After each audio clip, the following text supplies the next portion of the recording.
Good evening, everyone. We are continuing on our study in the book of First Kings, chapter 7. We continue from verse 15. Now, for those of you who are going deeper into this book, you would find that this chapter has a parallel or something along the same lines in the construction written in the book of Second Chronicles. I'll just write it here. Second Chronicles chapter 3. And the entire chapter 3 does provide some slightly different information that we can glean on, and I would try to put that all together in an animation. But for our purposes this evening, we are only going to look at First Kings chapter 7. Now, moving from verse 15 onwards, you realize that we have left the buildings of the palace or the house of Solomon. And yesterday we had tried to emphasize that the character of the house of Solomon really is the judgment seat, the hall of judgment or the porch of judgment, where people can come to seek justice. That was the very reason why God gave Solomon the gift to be insightful. And that has to do with the ability to judge cases. Now, we also read towards the end of verse 13 and 14. Uh, the, the, the gentleman that came to serve Solomon, his name is uh, Hiram or Huram, depending on whether you're reading it from Second Chronicles. And he also had the innate gift of wisdom, of knowledge, of insight, but his focus was also in the area of craftsmanship and in the area of copper craftsmanship. Now, we read the word copper and bronze, they come from the same word, but it's with regard to the greenish tint of the element. And so we read now from verse 15 onwards, it is Huram or Hiram's work that puts together all these artifacts and elements that is made of bronze or copper, depending on how you want to read it. And that would take us on to the end of the chapter. It's a rather long chapter today. We may split into two so that it will deal with one major issue and then we'll clear it tomorrow. Let's begin with verse 15. He, this is Hiram.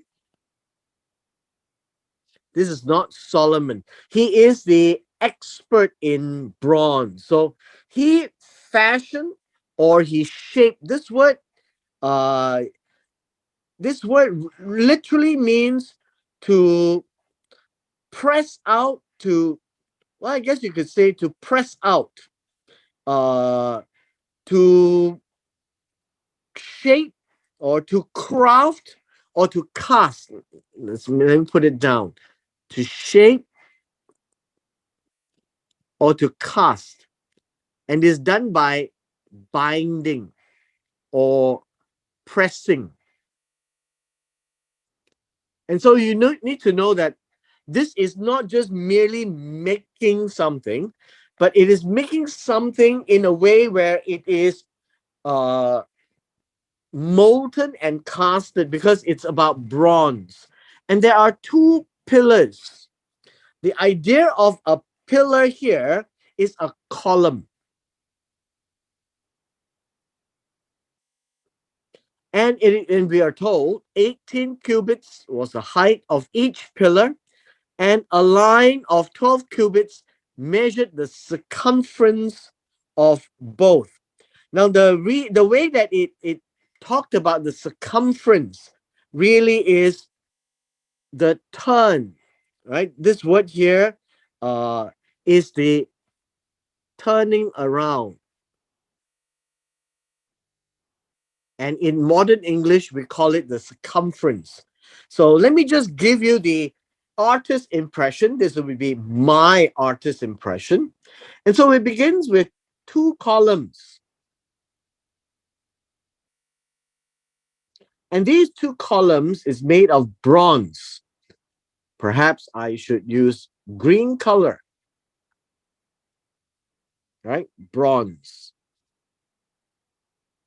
And these are 18 cubits high, and the circumference is 12 cubits. And so we have two.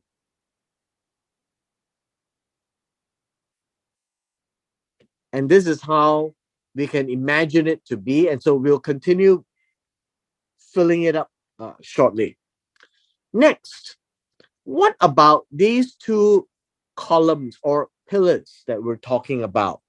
He also made two capitals of cast bronze to put on top of the pillars. The height of one capital was 5 cubits. The height of the other capital was 5 cubits. Now we need to understand what is a capital. A capital literally is a crown. Something that sits on top of the column. Now, this is probably an architectural expression. And so when we talk about this as a crown, let's do it this way. And this would be the capital, right? And this would be 5 cubits. And so we have covered two verses here. Let's go on to verse 17. In verse 17, we are now told that there are lattices of lattice work. Now, this is all modern, right? All modern. This is really called, this is a net of net tassels. Net of net tassels. Tassels means something that is streaming down. And so there is a net that they have made, and there's net tassels or what we call chains or garland chains. We can also call this garland chains. And so let me just try to express how it works. It says here, and wreaths of chain work for the capitals which were on top of the pillars, 7 for one capital, 7 for the other. So if we were to draw it, we can probably say that it looks something like this. All right. And then there were tassels, so which appears to be something that's streaming out, that's hanging.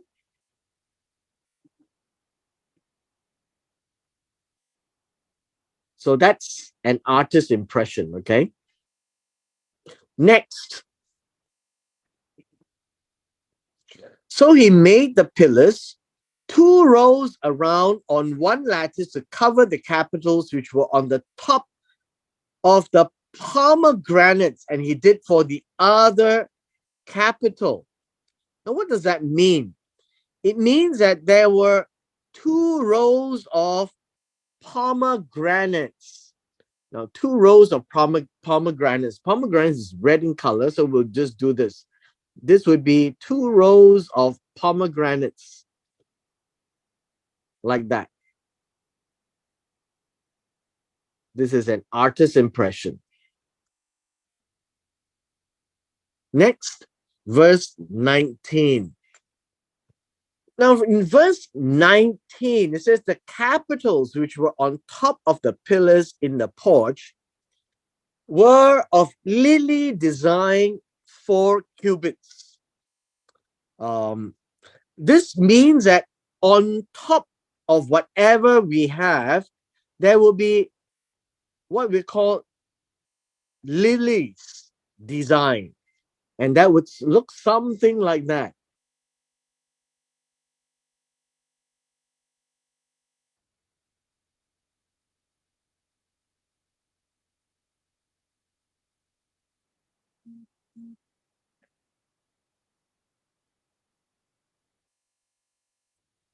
So that would be possibly how it might look like in terms of a lily construct. And this would be 4 cubits. This is what we see, 4 cubits. And so this is what we have been told so far. Verse 20. So there were capitals on the 2 pillars, also above and close to the rounded projection which was beside the lattice. And the pomegranates totaled 200 in rows around both capitals. So we're talking about 200 of these. That's basically what we are told. That is sitting on top of that. Verse 21, it says, and then he set up the pillars. When we talk about setting up the pillars, this word literally means cause the pillars to rise.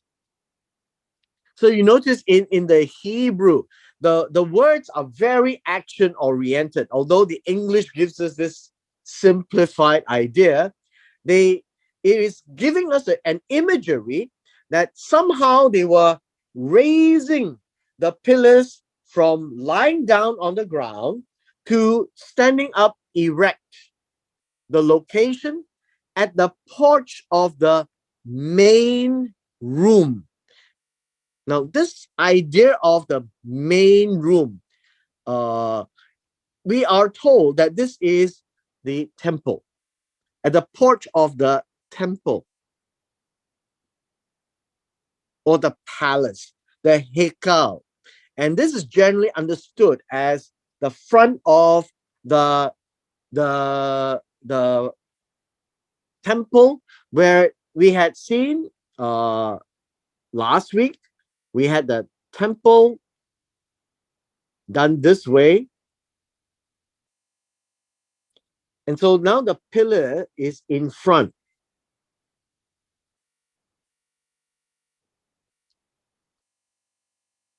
So that's how we would see it. So we are talking about this pillar sitting in front of the temple. He set up the right pillar and named it Yakin. Now, the word Yakin basically means he will establish, right? That's all it means, to establish. And then, of course, in the way that is expressed in the Hebrew, it repeats itself on the left, and he calls it Boaz. And Boaz means, well, I guess it says fleetness, but we're not really absolutely sure of the root name or root meaning, but doesn't matter. As far as we're concerned, it is Yakin and Boad. So we can actually put it down here. So we say here, he set up the right pillar and the left pillar. And right and left is with regards to the temple. And so if this is the temple, the front of the temple, this would be the right and this would be the left. And so the left is Boaz and the right of the temple would be Yakin.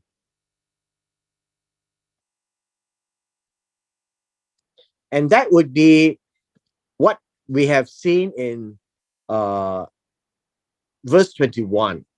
Verse 22, on top of the pillars was the lily design, so the works of the pillars were finished. So now we have all these, right? We are clear on how it may look like. So these are lily design.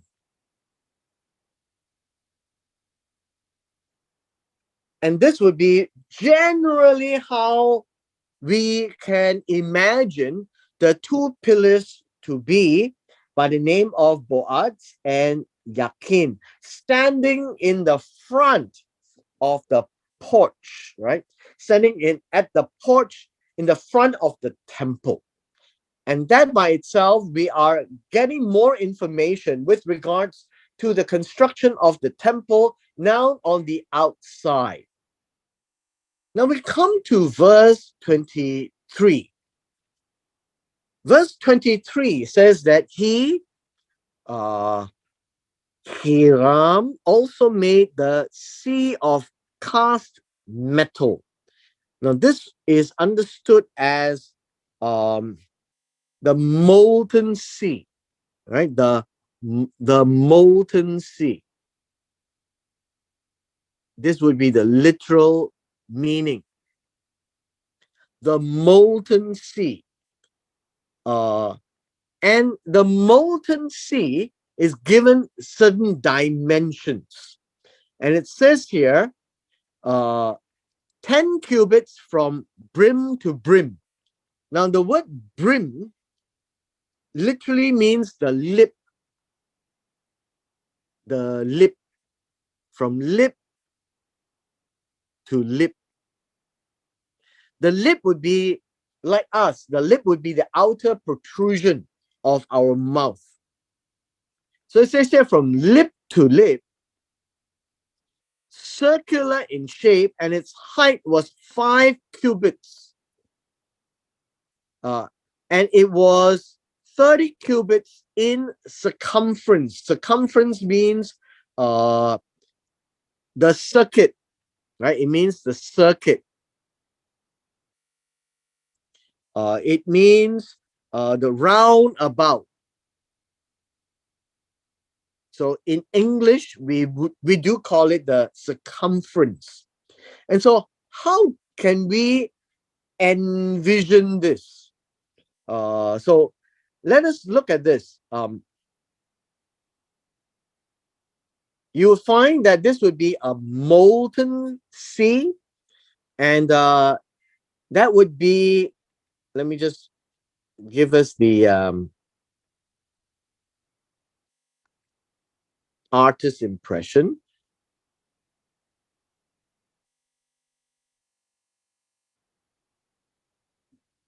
And with this, we will find that it is 10 cubits from lip to lip. Notice here, lip to lip, 10 cubits. And so if we were to measure it, this would be the lip to lip, and this would be 10 cubits. Next, because it is round in shape, it says round or surrounding, it just goes round. Its height was 5 cubits. Height is 5 cubits.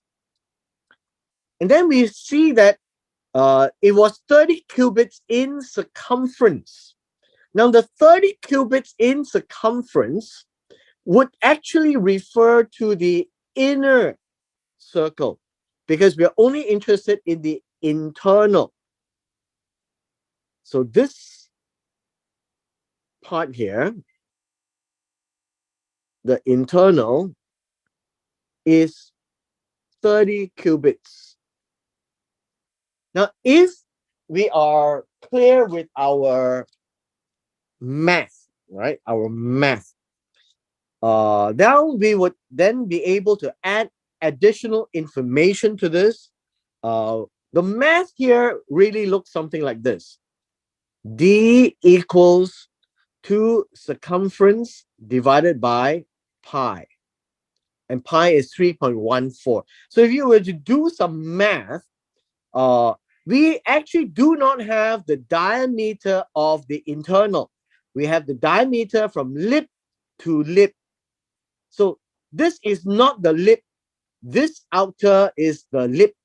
We have the circumference, but the circumference is the internal.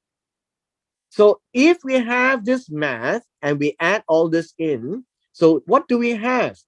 Then D would be equals to circumference is 30 divided by pi 3.14. Let's just use 3.14. If you have this 30 divided by 3.14, it will give you 9.554 qubits. Now with this, we would say that, let me use a different color. The diameter, which is from here to here, would be 9.554 qubits. So we have then covered one portion of it. Now our next calculation would be then, what would be the circumference of the external of the C, the molten C? And then using this, we would know that the circumference C would be equals to D times pi, which would be equals to 10 times 3.14. And this would be 10 times 3.14 would be 31.4 qubits. So if we were to draw the external,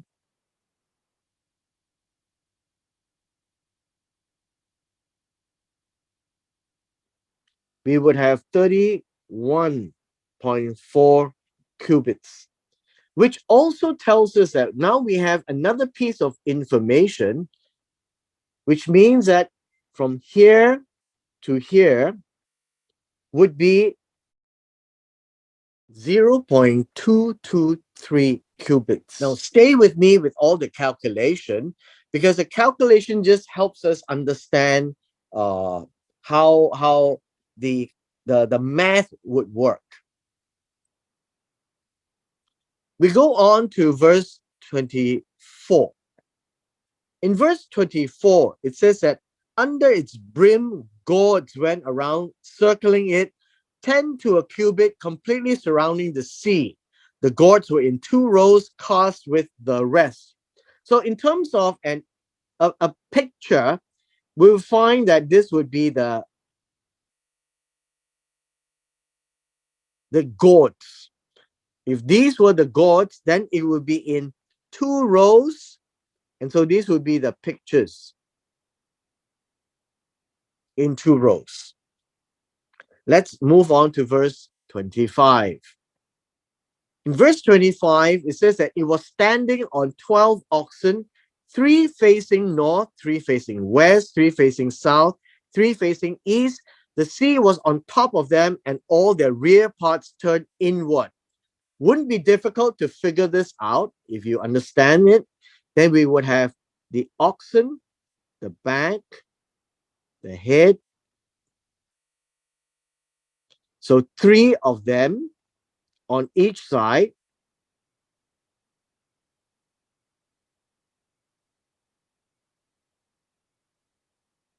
And so you'll find that there will be 3 oxen here and 3 oxen on each side.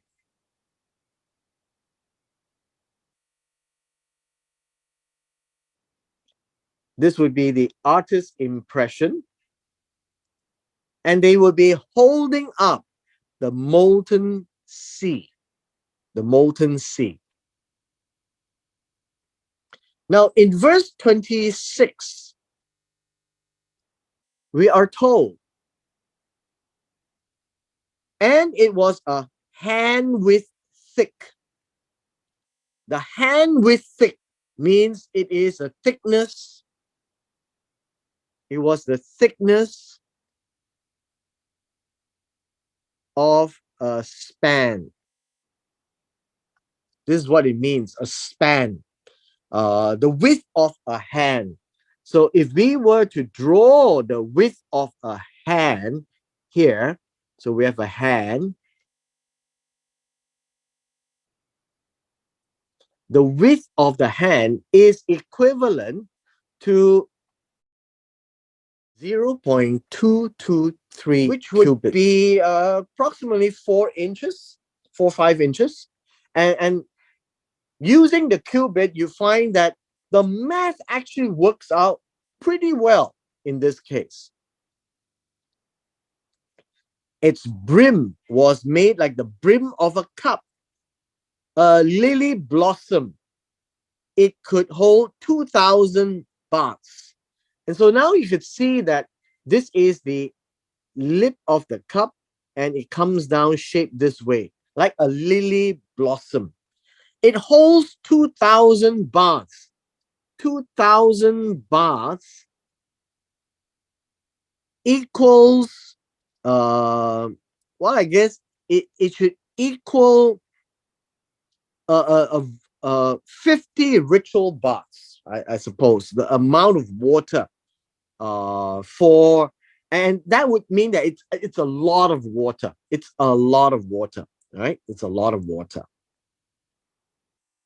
And so with this, I think we can come to a conclusion that the molten sea is a huge basin of water that covers an incredible amount of water that is on top of 12 oxen seated on their backs.